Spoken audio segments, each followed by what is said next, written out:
Salve, meus queridos, eu sou Gessé e eu tô aqui para trazer para vocês mais um review de Kingdom, capítulo 657. Peço perdão a vocês por estar me atrasando, é porque houve um bolo todo na Scan. A Scan BR demorou pra porra pra traduzir. Eu tô tendo que pegar da gringa e da tradução que os caras fizeram para poder trazer o capítulo para vocês. Um capítulo muito foda, é uma continuação do que eu vinha teorizando alguns capítulos atrás e tem muita coisa impressionante para acontecer nesse capítulo. O significado de libertação. No primeiro capítulo temos, na primeira página, nós já temos os soldados se mostrando impressionados com o fato do Mobu ter sido derrubado do cavalo tão facilmente. Eles comentam que nem mesmo durante o duelo contra o Kamei, o Mobu foi derrubado do cavalo.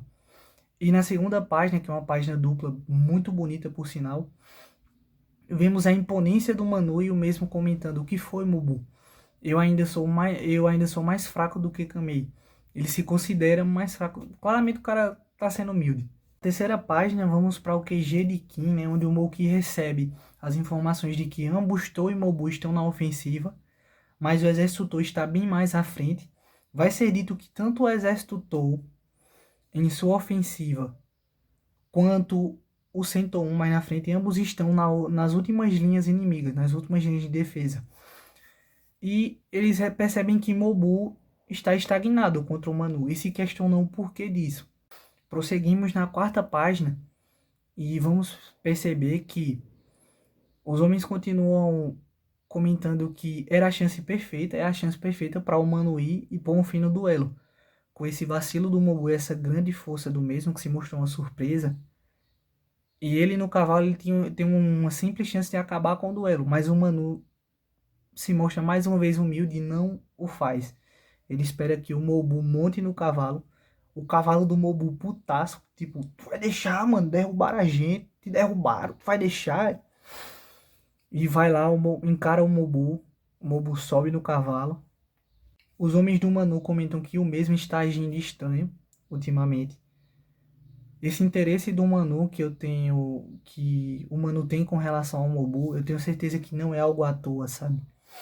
O Manu realmente ele nutre grandes expectativas com relação ao Mobu. Mobu se mostra moral e diz: Kamei você, quem quer que seja. Venha logo, eu vou tirar esse sorriso da sua cara. E o Manu, é isso aí, Mobu, é assim que se fala. O confronto vai continuar e eu tenho certeza que assim, tanto para o Mobu vai ser mais uma chance dele se provar com relação a essa treta com o Manu, e o Manu com o Mobu ele vai ter uma oportunidade de experimentar o que seria, por exemplo, se ele enfrentasse o Kamei. Então, mais uma vez, essas expectativas que o Manu tem com relação ao Mobu não são à toa. Vamos para outro cenário da batalha, já que esse é o ponto mais legal, onde vários locais estão em atrito ao mesmo tempo. Então a gente fica para lá e para cá. E dessa vez é o 101 fatiando os caras e também na última linha de defesa, próximo de chegar ao Goromei. O mesmo se mostra muito ansioso pelo fato de achar que vai dar certo. Ele é surpreendido por uma cavalaria de lanceiros, por sinal, os caras muito pomposos, muito estilosos, que é a cavalaria do Rio Han. Eu falei para vocês que o Rio Han podia estar descendo no último capítulo, com aquela pequena peça se movendo em direção ao QG do Goromei. Pois é, Rio Han levou a sua melhor unidade para lá, para parar o engajamento que Sento 1 e o exército dele estavam fazendo no QG de Wei. A cavalaria dourada de Rio Han, Koukarou. E o próprio Ryu Han em pessoa está ali com espada. No começo, quando eu vi o Ryu Han, eu achava que ele era um lanceiro. O cara tem mais pinta de lanceiro do que quem vai andar com espada. Mas eu espero grandes coisas desses caras do Ryu Han. Espero que seja uma unidade muito boa, capaz de parar a galera forte que é do exército do Sento 1. E também eu nutro algumas expectativas com relação ao Ryu Han. Eu espero que ele não venha a decepcionar como foi o Bakai. Espero pelo menos ser capaz de fazer alguma coisa, senão a barra todinha de músculos está nas costas do Ranbihaku. Mas logo em seguida vemos que o exército Rokuomi também chegou no encalço e ataca o exército 101 pela retaguarda. Rokuomi apareceu pronto para tomar mais uns tapas. Eu espero que não morra, mas mais uma vez. Tomara que o Ryu é quem fique segurando a barra dessa vez e se mostre mais capaz do que o Rokuomi. Gohomei é notificado da chegada do Rokuomi e Senton 1 se mostra excitado, porque mais uma vez ele tem a chance de enfrentar dois generais ao mesmo tempo. E a genialidade do Gohomei. Então ele tem 3 cabeças para ele só ali. Voltamos ao quebra-quebra do Manu com o Mobu. E vemos que à medida que as trocas continuam, o Mobu ele leva pequenos golpes. Pequenos, diga-se de passagem, tá, galera? Ele leva um golpe ou outro. Ou seja, o duelo tá pendendo mais para o Manu. E os homens comentam que ele é ainda mais forte do que o Kamei, o Manu. E o soldado do Manu comenta que isso não é verdade, porque Kamei e Manu nunca chegaram a se enfrentar. Embora todos os generais de Shu que foram enviados para lidar com o Manu, todos eles pereceram. Embora todos os generais de Shu que foram enviados para lidar com o Manu, todos eles pereceram ante o mesmo. Mas que não chegaram a se enfrentar, Kamei e Manu. É como eu digo, eu acho que a queda dos estados do Manu, do 101, não foram esses homens perdendo em seus frontes. Eu creio que os estados deles foram engolidos pela superioridade numérica e militar de Shu. Mas eu não creio que esses caras tenham perdido as batalhas. Mas o soldado de Manu continua comentando. Mas para esse Mobu estar aguentando uma luta contra Manu Sama, esse cara é mesmo. Uma informação que está na gringa, que no caso é um detalhe que consta muito, é que não há registros sobre o Manu ou sobre estados dos quais eles tenham vindo. É claro, muitos estados foram anexados por Shu, mas tem muito tempo. O que não bateria com a idade de nenhum dos 4 generais aí vivo. Então são estados fictícios. O Hara vai ter liberdade criativa para trabalhar nisso. E também não há registros de quem foram Manu Senton.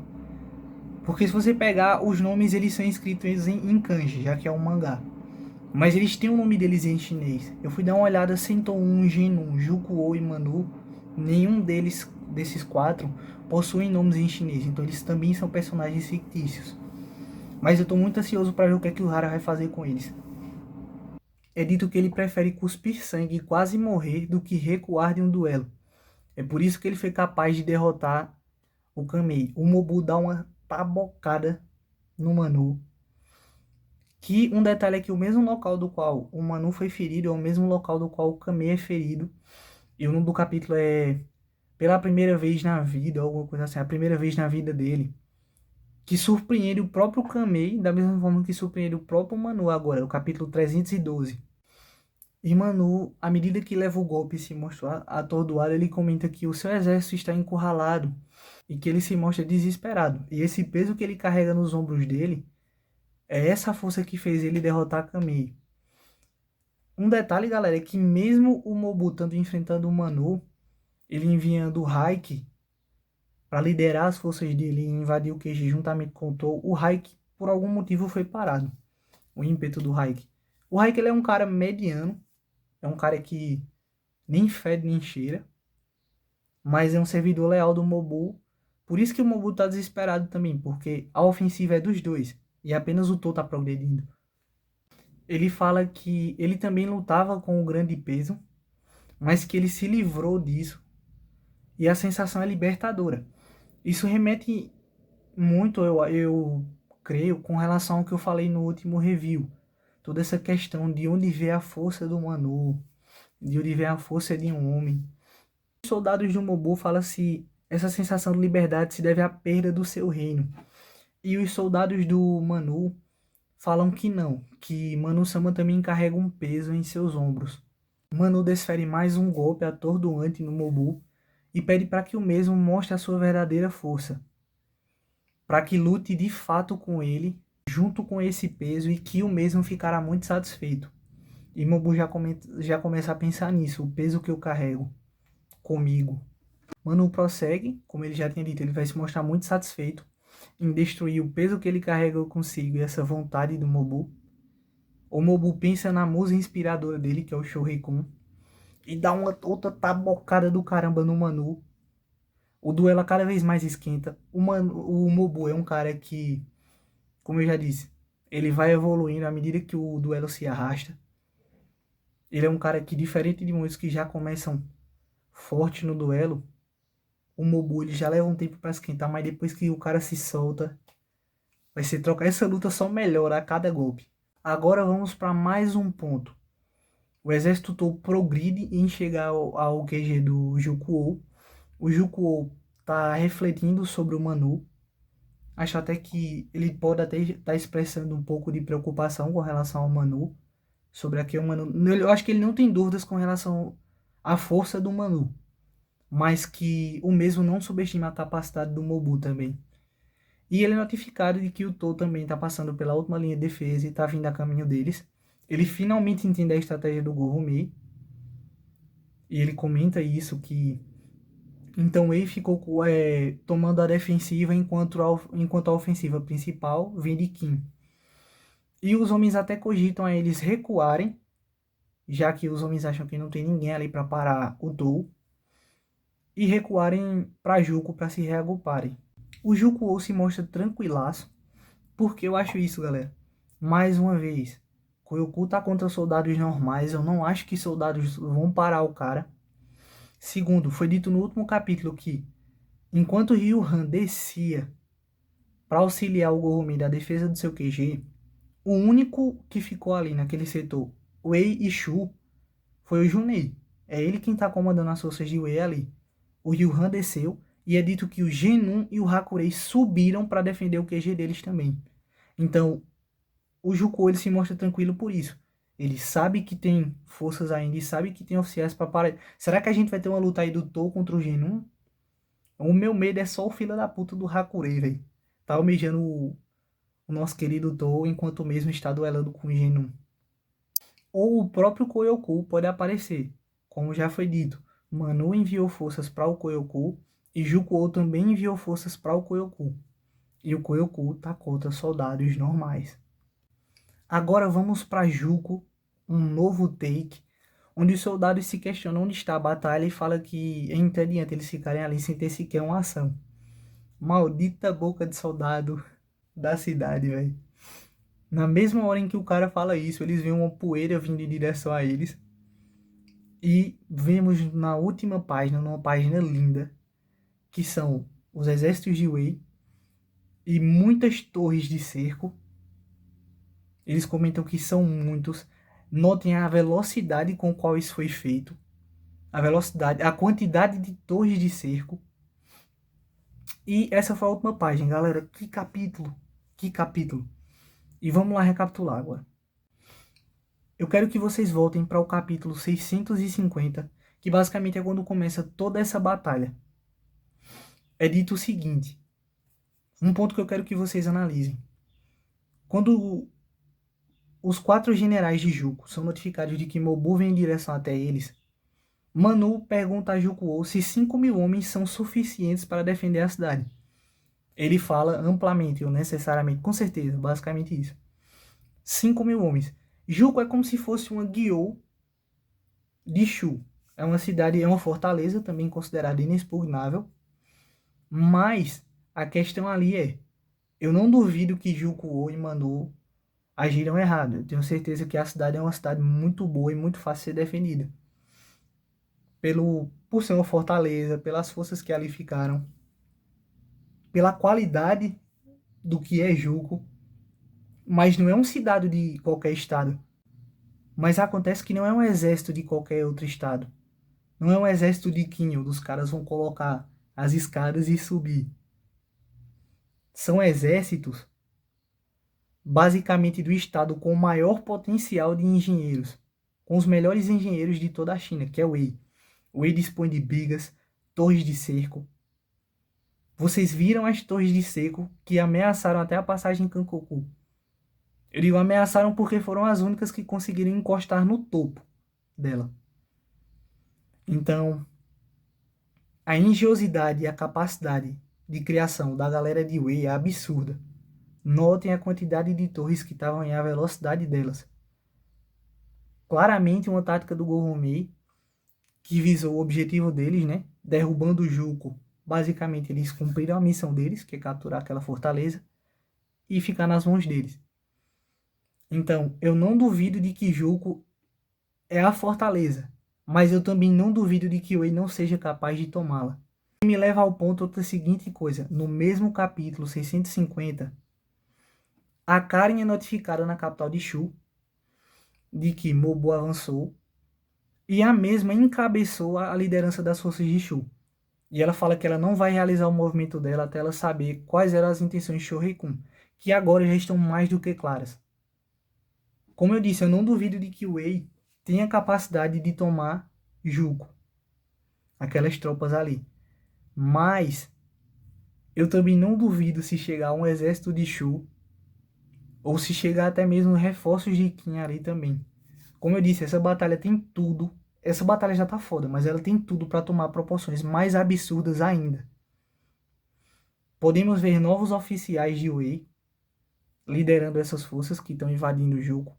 Novos oficiais em Juco que estejam defendendo a cidade. Novos oficiais podem chegar de Shu pela Karen, ou de Qin, ou de Wei também. Então, assim, expectativa a 1000. Leiam, galera, o capítulo 650 e vocês vão ver do que eu tô falando. Toda essa questão da Karen, toda essa questão da capacidade de Wei e da capacidade de Juco. Então, é justamente isso. No capítulo 650, vocês vão ver isso. A batalha nas planícies Getushi é uma coisa, mas a batalha perto de... A batalha em Juco pode se tornar um novo fronte para esse arco. A expectativa vai a 1000, velho. E uma observação. O que eu acho que os soldados do Manu não entenderam quando ele quis dizer que ele se sente livre desse fardo. Não é que ele não carregue um peso em seus ombros. Os soldados interpretaram que ele está livre disso. Ele não carrega mais isso. Ele carrega um peso em seus ombros. Mas eu acho que o que o Manu quis dizer, que os próprios soldados não entenderam, é que acho que o fato dele não ter mais esse compromisso com alguma nação o torna um Conti. A diferença do Conti para o Manu é que o Conti era um sad boy. O cara só lutava porque era a única coisa que restava para ele. Mas ele não tinha nenhuma expectativa em futuro. O Manu é quase a mesma coisa, só que o Manu não é um sad boy. O Manu é um cara que não tem mais motivos, mas que não vai se deixar ser morto ou não vai se deixar cair para qualquer coisa. Ele vive agora para procurar e enfrentar inimigos poderosos. É para isso que o cara vive. Mas ele não tem um senso de compromisso.